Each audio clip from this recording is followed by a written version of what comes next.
Mori iniciativën e dhënies së 20 bursave për studime të mesme dhe të larta, por u bë shembull për 25 kompani të tjera, të cilat operojnë në Shqipëri duke bërë që edhe ata të japin mbështetjen sipas mënyrës dhe mundësive përkatëse.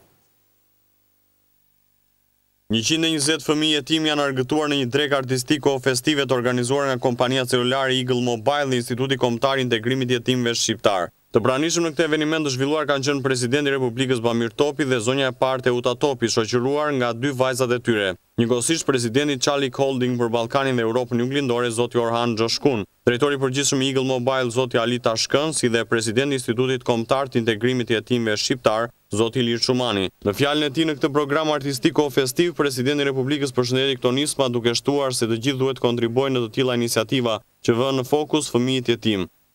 I shoqërisë, detyrim i institucioneve, detyrim i shkollës, detyrim atyre njerëzve të ndjeshëm që ta mbulojnë këtë bëshllëk. Dhe unë jam i bindur që juve sot, jo thjesht në këtë fest, në prag të vitit të ri, por gjatë gjithë kohës keni ndjerë një dorë e cila ju ka qëndruar afër. Dhe unë kam rastin këtu të vlerësoj punën e jashtëzakonshme që është bërë nga institucionet që ju mbulojnë juve. Nga ata njerëz të cilët jo thjesht për shkak të fatit tyre personal, por për shkak të një ndjeshmërie e cila i kalon fatet personale. Janë pranë jush, janë me ju.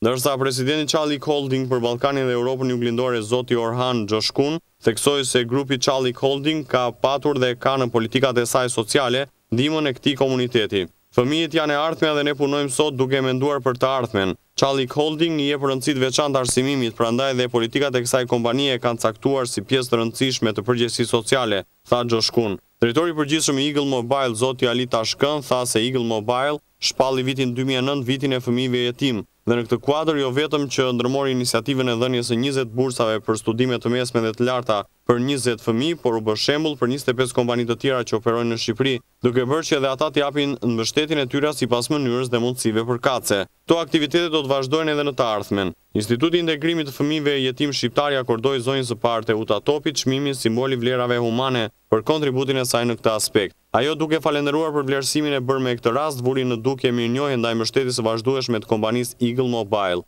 Zonja Topi shtoi se kjo kompani është bërë një shembull ku bashkohet humanizmi me biznesin. Më pas fjala ka qenë e fëmijëve të cilët janë argëtuar në koncertin e artistëve të njohur si Bashkim Alibali, Mifaret Elaze, Valbona Mema e të tjerë, që kanë kënduar vetëm për fëmijët e pranishëm. Ky aktivitet ka përfunduar me shpërndarjen e dhuratave të përgatitura nga Eagle Mobile dhe Instituti i Integrimit të Fëmijëve Shqiptar. Kompania arinore Eagle Mobile ka treguar një interes të veçantë për këtë pjesë të shoqërisë. Krahas ndihmësës së dhënë nga kompania dhe punonësit e saj individualisht janë angazhuar për të ndihmuar në mënyra dhe mundësitë e tyre.